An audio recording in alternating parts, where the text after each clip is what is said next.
Devaraj, students తలుచుకుంటే రాజ్యాలే కూలిపోతాయి. After all నువ్వెంత? నా వెనుకున్న ఈ జనం డబ్బుతో రాలేదు, ప్రేమతో వచ్చారు, అభిమానంతో వచ్చారు. ఒకప్పుడు నేను మామూలు వ్యక్తిని, కానీ ఈరోజు మహాశక్తిని. Mind it. అయితే ఏం కావాలి? నీ ప్రాణాలు. భయపడకు. ఎప్పుడో చనిపోయాడు అనుకున్న నీ తమ్ముడు తిరిగి బతికొచ్చినందుకు వాణ్ణి చంపను. అసలు చంపింది నువ్వని తెలిసినా నిన్ను చంపను.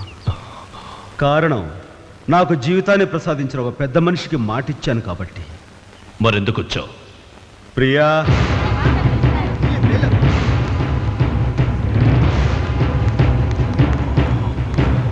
ఒక తండ్రి హోదాలో వాళ్ళిద్దరికీ పెళ్లి చేస్తే సంతోషం, లేకపోతే శ్రేయోభిలాషిగా నేను చేయాల్సి వస్తుంది. నువ్వు బతికుండగా నేను చేయడం అంత బాగుండదు.